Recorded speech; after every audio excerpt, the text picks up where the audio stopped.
So hello everybody, I just wanted to first thank you guys all for sticking with the class. I know it's been a tough semester for everybody, and I hope you're doing well. Um, I'm going to try to submit the final grades in a few weeks. Again, reminder for this semester, spring 2020, there's only going to, you have until the end of the semester to get your assignments in. So first off, to get started, I just wanted to go over Lab 4 real quickly. And kind of not to bury the lead, but for the first part of the assignment, all you need to do is just turn in the code I provided for you, which is going to be under module 10 under the source code. And if you do that, you'll get the 75 on it.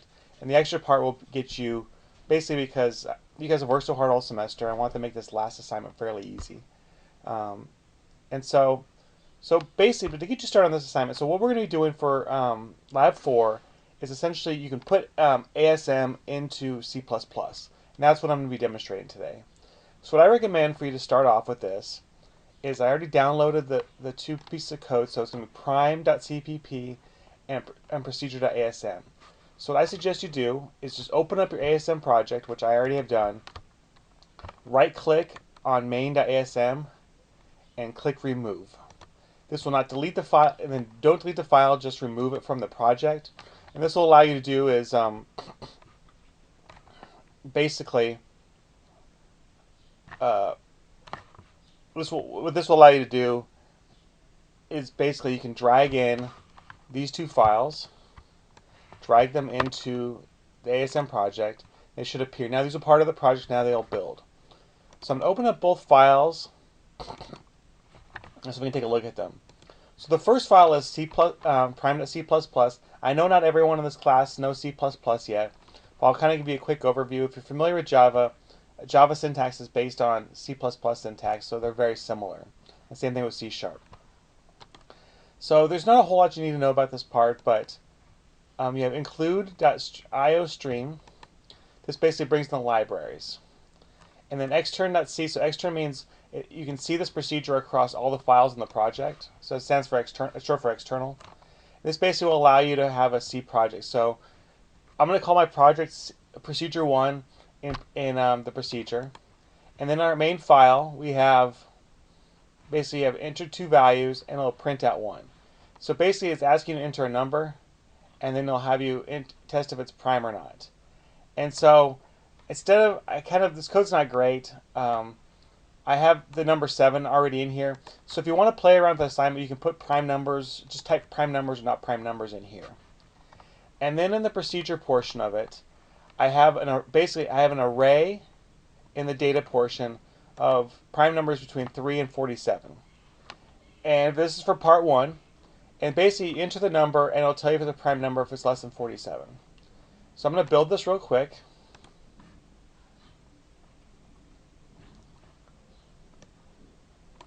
And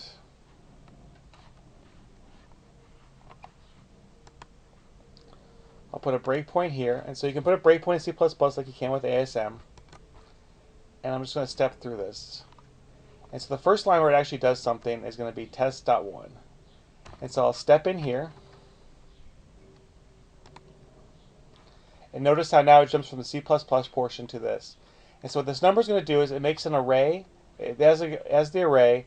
And it's just going to do a loop and compare the value to the prime. So what this does, this first line does, is it's going to move the number prime array into EAX. And notice here I'm doing steps of 4 because there's 4 bytes of data. So you have your, you're just stepping by values of 4. So in this first case, I'm going to push the value 3 into EAX, and it's basically can compare the two numbers. So it's going to see if this number 7 is the same number as this one up here, and if they're the same, it's going to exit. And so eventually we're going to get to the number 7. These numbers are the same. It's going to move out, and then it's going to return the number 1. And so if the value outputted is 1, it's going to say this number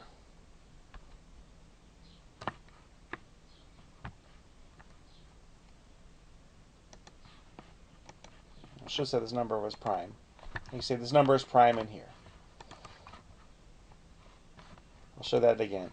So you should output on the window whether it goes into these 3 steps, and we'll continue. So, for this, and so the reason why I'm doing this is actually most of the time you use assembly, you actually use it in a higher language. You actually embed it directly, or you can, um, or you can do a kind of a separate function like I'm doing here. And generally, you only use assembly in programs just to speed up certain sections of it.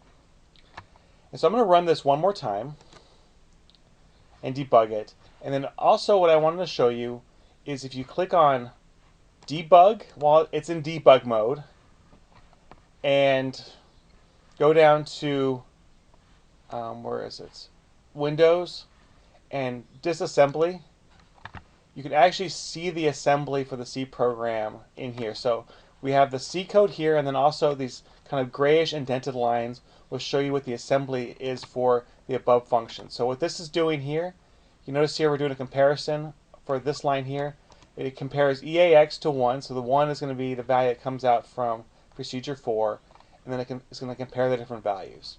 So if you ever want to look at to see what the assembly for code is, if you run in Visual Studio, you can, if you stop in debug, again you can click on debug, Windows, and then disassembly, and it will toggle between assembly and disassembly for the program.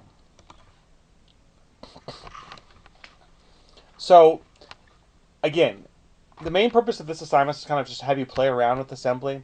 So if you want to, if you literally just turn in, again, these two program functions that, or these two files that I give you as your assignment, you'll get 75% on the assignment. However, if you want to get a higher grade, if you want to get 100, what you need to do in modify procedure.asm, so instead of having this hard-coded array of numbers, you actually use a loop that determines if the number is prime. So again, how do you determine if a number is prime? Well, a number is prime if it's only divisible by itself and 1. So what you would do is you'd make a loop that checks all the numbers between the number you entered. So say if I pass the number 7, I'll have a loop that goes from, that starts at basically 2. It goes from 2 to 7, or you actually do half that number, so it's 2 and 3.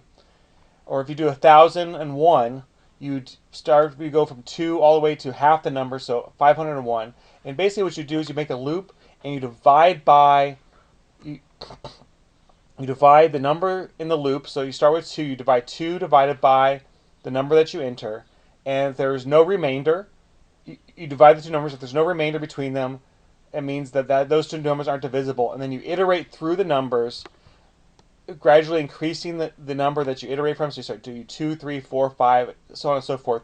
And that number is not divisible by those numbers, so there's no remainder. So how do you get the remainder? Well, the remainder, you get that number by dividing. You use the div function, the integer div function.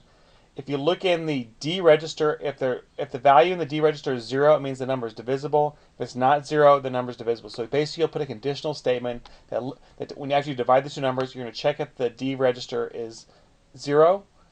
And if it is, then the number means the number is divisible, and then you exit the loop and pass out a 0. If the two numbers are not divisible, if you go all the way up to basically half the number, and they're not divisible, then you return number 1. So I hope this helps you get started with the assignment. Please email if you have any questions.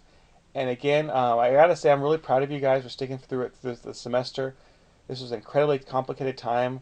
You go from halfway through, you go from in-person class into basically a virtual class, an online class. And I know this was stressful for pretty much, I think everyone here. And so I really appreciate you guys sticking with it, and I hope you have good luck. And please email me if you have any questions. And I'll have the exam up soon.